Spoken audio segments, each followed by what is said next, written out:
नमस्कार प्यारे विद्यार्थियों, मैं स्नेहा सिंगाठिया और एमकेएच की वीडियो सीरीज में आप सभी का बहुत बहुत स्वागत है। आज की इस वीडियो के अंदर हम आपकी कक्षा 10 की हिंदी की पाठ्य पुस्तक का अध्याय 17 पढ़ने वाले हैं, जिसका नाम है संस्कृति। और जैसा कि आप जानते हैं कि इसके लेखक, जैसा कि आप देख रहे हैं, इस तरह से यहाँ पर जैसे ही चैप्टर की स्टार्टिंग होती है तो आपके पास बुक होगी।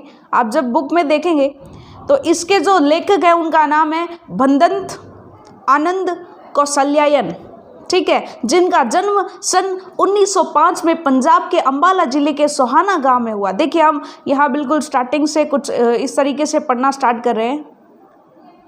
यहाँ बिल्कुल स्टार्टिंग से हम पढ़ना स्टार्ट कर रहे हैं, ठीक है। चलिए ध्यान दीजिएगा कि जो लेखक हैं इसके भदंत आनंद कौशल्यायन का जन्म सन 1905 में पंजाब के अंबाला जिले के सोहाना गांव में हुआ। उनके बचपन का नाम हरनाम दास था। उन्होंने लाहौर के नेशनल कॉलेज से बीए किया और अनन्य हिंदी सेवी कौशल्यायन जी बौद्ध भिक्षु थे और उन्होंने देश विदेश की काफ़ी यात्राएं की तथा बौद्ध धर्म के प्रचार प्रसार के लिए अपना सारा जीवन समर्पित कर दिया। वे गांधी जी के साथ लंबे अरसे तक वर्धा में रहे। सन 1988 में उनका निधन हो गया।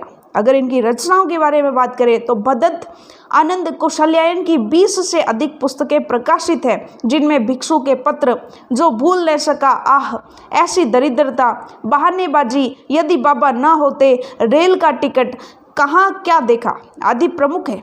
और बौद्ध धर्म दर्शन संबंधित उनके मौलिक और अनुदित अनेक ग्रंथ हैं, जिसमें जातक कथाओं का अनुवाद विशेष उल्लेखनीय है। देश विदेश के भ्रमण ने भदंत जी को अनुभव की व्यापकता प्रदान की और उनकी सृजनात्मकता को समृद्ध किया। उन्होंने हिंदी साहित्य सम्मेलन प्रयाग और राष्ट्रभाषा प्रचार समिति वर्धा के माध्यम से देश विदेश में हिंदी भाषा के प्रचार प्रसार का महत्वपूर्ण कार्य किया। वे गांधी जी के व्यक्तित्व एवं कृतित्व से विशेष प्रभावित थे। सरल सहज बोलचाल की भाषा में लिखे उनके निबंध, संस्मरण और यात्रा वृत्तांत काफी चर्चित रहे हैं। अब हम नेक्स्ट देखते हैं। ये जो इनकी रचना है संस्कृति, जो कि एक निबंध है, उसके बारे में भी उन्होंने कुछ बताया है कि संस्कृति निबंध हमें सभ्यता और संस्कृति से जुड़े अनेक जटिल प्रश्नों से टकराने की प्रेरणा देता है।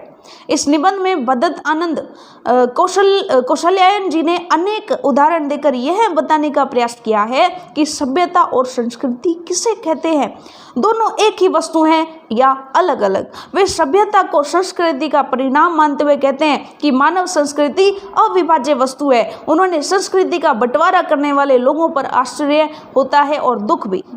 उनकी दृष्टि में जो मनुष्य के लिए कल्याणकारी नहीं है वह न तो सभ्यता है और न ही संस्कृति है। चलिए, जो इनकी संस्कृति नाम से जो निबंध है उसको पढ़ना स्टार्ट करते हैं। आपके सामने कुछ इस तरीके से स्टार्टिंग से हम बिल्कुल ऊपर से पढ़ना स्टार्ट करते हैं। जो शब्द सबसे कम समझ में आते हैं और जिनका उपयोग होता है सबसे अधिक, ऐसे दो शब्द है सभ्यता और संस्कृति। दो शब्द है, पहला सभ्यता और दूसरा संस्कृति, ठीक है। इन दो शब्दों के साथ जब अनेक विशेषण लग जाते हैं, उदाहरण के लिए जैसे भौतिक सभ्यता और आध्यात्मिक सभ्यता, तब दोनों शब्दों का जो थोड़ा बहुत अर्थ समझ में आया रहता है वह भी गलत सलत हो जाता है। क्या यह एक ही चीज़ है अथवा दो वस्तुएं? यदि दो हैं तो दोनों में क्या अंतर है? हम इसे अपने तरीके पर समझने की कोशिश करें। कल्पना कीजिए उस समय की जब मानव समाज का अग्नि देवता से साक्षात नहीं हुआ था। आज जो घर घर चूल्हा जलता है, जिस आदमी ने पहल आग का आविष्कार किया होगा वह कितना बड़ा आविष्कर्ता होगा। अथवा कल्पना कीजिए कि उस समय की जब मानव को सुई धागे का परिचय न था। जिस मनुष्य के दिमाग में पहल बात आई होगी कि लोहे के एक टुकड़े को घिसकर उसके सिरे को छेद में धागा पिरोकर कपड़े के दो टुकड़े एक साथ जोड़े जा सकते हैं, वह भी कितना बड़ा आविष्कर्ता रहा होगा। छोटी सी सुई को जो जिसने आविष्कार किया, जिसका। इन्हीं दो उदाहरणों पर विचार कीजिए। पहले उदाहरण में एक चीज़ है, किसी व्यक्ति विशेष को आग का आविष्कार कर सकने की शक्ति, और दूसरी चीज़ है आग का आविष्कार। इसी प्रकार दूसरे सुई धागे के उदाहरण में एक चीज़ है सुई धागे का आविष्कार कर सकने की शक्ति और दूसरी चीज़ है सुई धागे का आविष्कार, यानी एक वो पावर जिसके कारण उसका आविष्कार हो सका और दूसरा उसका आविष्कार होना, ठीक है। जिस योग्यता, प्रवृत्ति अथवा प्रेरणा के बल पर आग का व सुई धागे का आविष्कार हुआ वह है व्यक्ति विशेष की संस्कृति। समझ में आया? जिस प्रेरणा से आविष्कार हुआ वो व्यक्ति विशेष की संस्कृति है, और उस संस्कृति द्वारा जो आविष्कार हुआ, जो चीज़ उसने अपने और दूसरों के लिए आविष्कृत की, उसका नाम है सभ्यता। क्लियर हुआ? संस्कृति और सभ्यता में डिफरेंस यहाँ पर बंदंत आनंद कौशल्यायन जी ने समझाने की कोशिश की है। जिस व्यक्ति ने पहली चीज़ जितनी अधिक व जैसी परिष्कृत मात्रा में होगी, वह व्यक्ति उतना ही अधिक व वैसा ही परिष्कृत आविष्कर्ता होगा।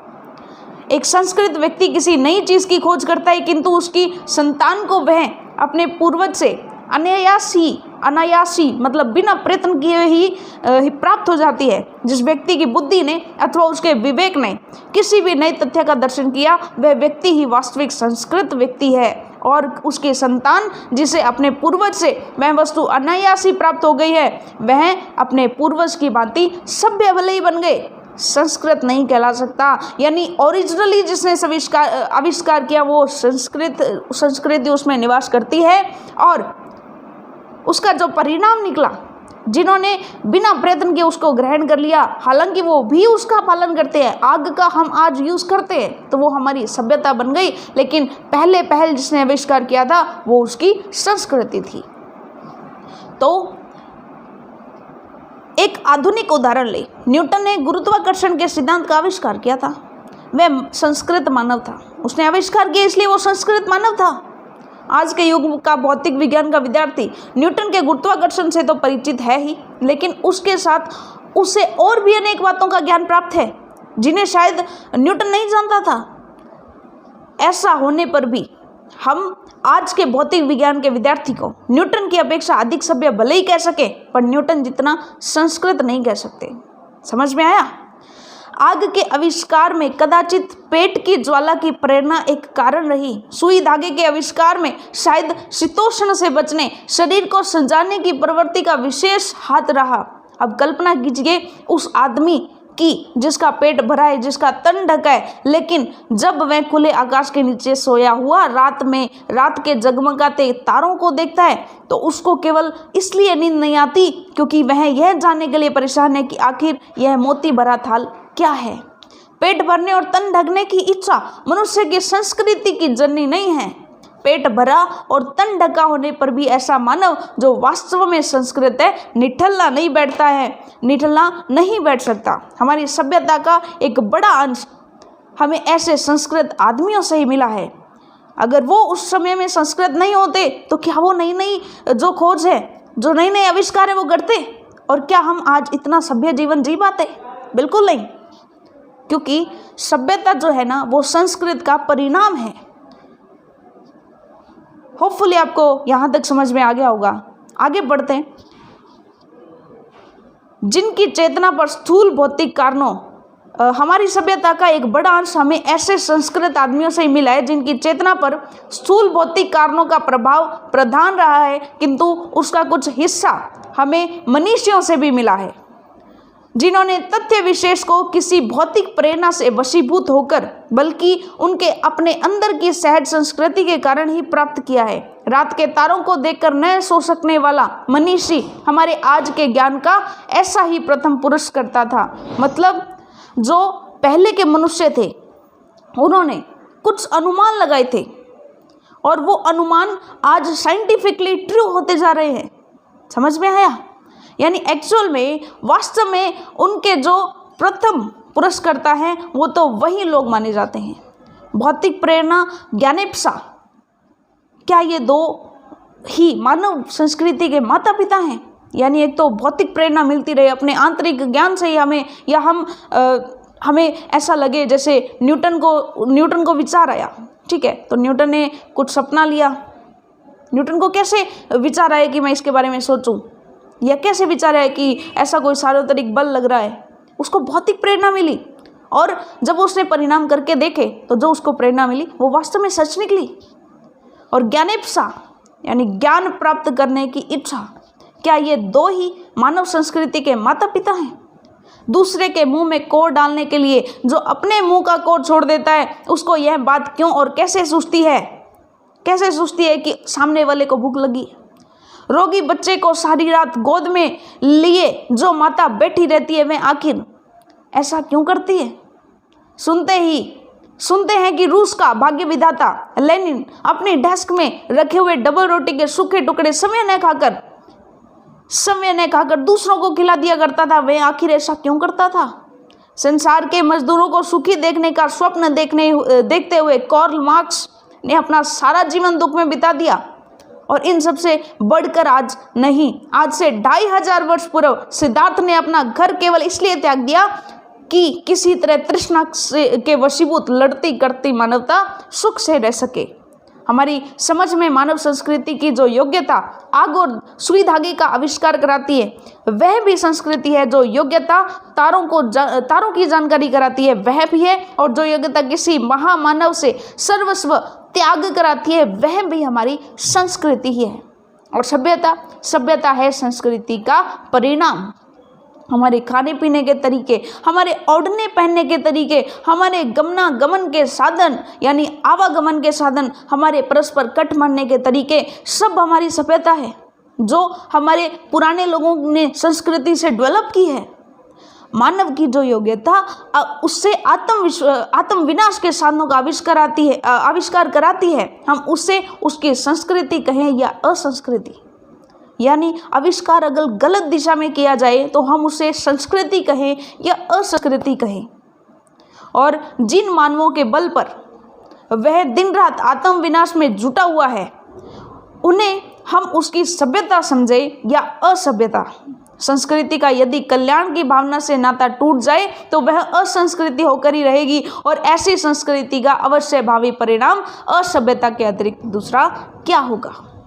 संस्कृति के नाम से जिस कूड़े करकट के ढेर का बोध होता है, वह न संस्कृति है न रक्षणीय वस्तु। क्षण क्षण परिवर्तन होने वाले संसार में किसी भी चीज को पकड़कर बैठा नहीं जा सकता। मानव ने जब जब प्रज्ञा और मैत्री भाव से किसी नए तथ्य का दर्शन किया है, तो उसने कोई वस्तु नहीं देखी है जिसकी रक्षा के लिए दल बंदियों की जरूरत है।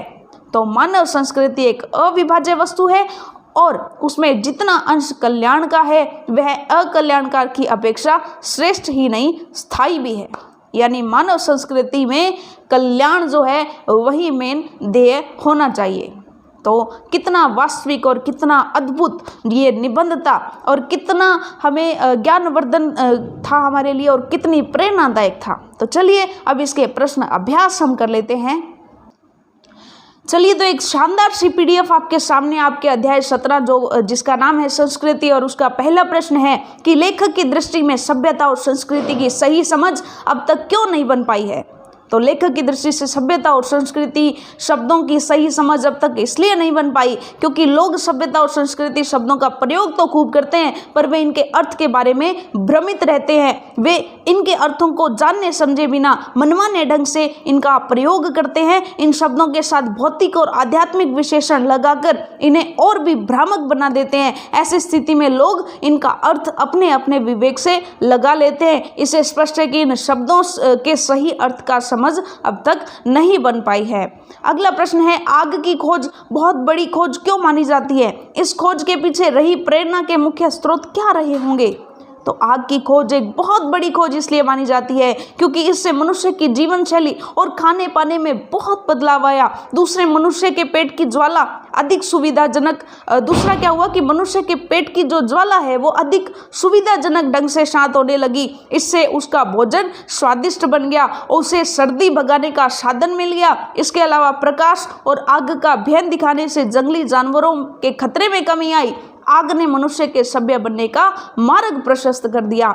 इसकी खोज के पीछे रही प्रेरणा के मुख्य स्रोत पेट की ज्वाला, सर्दी से मुक्ति, प्रकाश की चाहत और जंगली जानवरों के खतरे में कमी लाने की चाहत रही होगी। तीसरा प्रश्न है, वास्तविक अर्थों में संस्कृत व्यक्ति किसे कहा जा सकता है।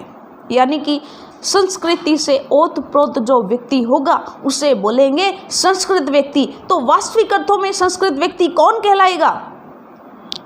तो इसका उत्तर होगा कि वास्तविक अर्थों में संस्कृत व्यक्ति उसे कहा जा सकता है जो अपना पेट भरा होने अथवा तन ढका होने पर भी निठल्ला नहीं बैठता। वह अपने विवेक और बुद्धि से किसी नए तथ्य का दर्शन करता है, यानी वो जिज्ञासु बना रहता है और नई नई चीज़ें जो है नई नई चीज़ों का आविष्कार करना चाहता है और समाज को अत्यंत उपयोगी आविष्कार देकर उसकी सभ्यता का मार्ग प्रशस्त करता है।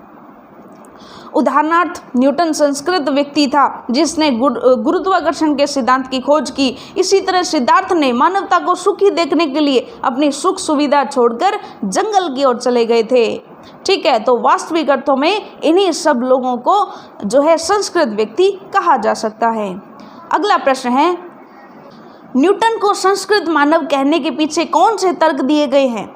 न्यूटन द्वारा प्रतिपादित सिद्धांतों एवं ज्ञान की कई दूसरी बारीकियों को जानने वाले लोग भी न्यूटन की तरह संस्कृत नहीं कहला सकते, क्यों? तो इसका उत्तर होगा कि न्यूटन को मानव संस्कृत कहने के पीछे यह तर्क दिया गया है कि न्यूटन ने गुरुत्वाकर्षण के सिद्धांत संबंधी नए तथ्य का दर्शन किया और इस सिद्धांत को खोज निकाला। नई चीज़ की खोज करने के कारण न्यूटन संस्कृत मानव था। और कुछ लोग जो न्यूटन के पीढ़ी के हैं वे न्यूटन के सिद्धांतों को जानने के अलावा अन्य बहुत सी अन्य बातों का ज्ञान रखते हैं जिनसे न्यूटन सर्वथा अनभिज्ञ था, परंतु उन्हें संस्कृत मानव इसलिए नहीं कहा जा सकता क्योंकि उन्होंने न्यूटन की भांति किसी नए तथ्य का आविष्कार नहीं किया। ऐसे लोगों को संस्कृत मानव नहीं बल्कि सभ्य मानव कहा जाता है, जिन्होंने बिना प्रयत्न के सिर्फ पुराने जो दिए गए नियम हैं, जो भी नई आविष्कार है उनको डायरेक्ट बस बिना प्रयास किए हुए अपना लिया, वो तो सभ्य कहलाएंगे, संस्कृत नहीं कहलाएंगे। अगला प्रश्न है, किसी महत्वपूर्ण आवश्यकता की पूर्ति के लिए सुई धागे का आविष्कार हुआ होगा? किन महत्वपूर्ण आवश्यकताओं की पूर्ति के लिए सुई धागे का आविष्कार हुआ होगा? तो सुई धागे का आविष्कार जिन दो महत्वपूर्ण आवश्यकताओं की पूर्ति के लिए किया गया वे हैं अपने शरीर को शीत और उष्ण मौसम से सुरक्षित रखने के लिए कपड़े सिलने हेतु, मनुष्य द्वारा सुंदर दिखने की चाह में अपना शरीर को सजाने के लिए। देखिए, दो ही चीज़ें वहाँ पर बताई गई हैं, पहला शीत और उष्ण से बचने के लिए और एक अपने शरीर को सजाने के लिए, क्योंकि इससे पूर्व में छाल और पेड़ के पत्तों से यह कार्य किया करता था। अगला प्रश्न है, मानव संस्कृति एक अविभाज्य वस्तु है, किन्हीं दो प्रसंगों का उल्लेख कीजिए जब मानव संस्कृति को विभाजित करने की चेष्टाएं की गई। तो ये क है हमारा, इसका आंसर लिखेंगे कि समय समय ऐसी कुचेष्टाएं हुई हैं। आपने हमारे इतिहास में देखा है कि बार बार मानव संस्कृति को विभाजित करने की चेष्टाएं की गई हैं। मानव संस्कृति को धर्म और संप्रदाय में बांटने का प्रयास किया गया है। कुछ असामाजिक तत्व तथा धर्म के तथाकथित ठेकेदारों ने हिंदू मुस्लिम सांप्रदायिकता का जहर फैलाने का प्रयास कर मानव संस्कृति को बांटने की कुचेष्टा की। इन लोगों ने अपने भाषणों द्वारा दोनों वर्गों को भड़काने का प्रयास किया। इनके त्योहारों पर भी एक दूसरे को उकसाकर धार्मिक भावनाएं भड़काने का प्रयास किया। वे मस्जिद के सामने बाजा बजाने और ताजिए के निकलते समय पीपल की डाल कटने पर संस्कृति खतरे में पड़ने की बात कहकर मानव संस्कृति विभाजित करने का प्रयास करते रहे। जब मानव संस्कृति ने अपने एक होने का प्रमाण दिया, उसके बारे में लिखना है। ये ख है तो लिखेंगे कि मानव संस्कृति में के मूल में मेनली कल्याण की भावना निहित होती है।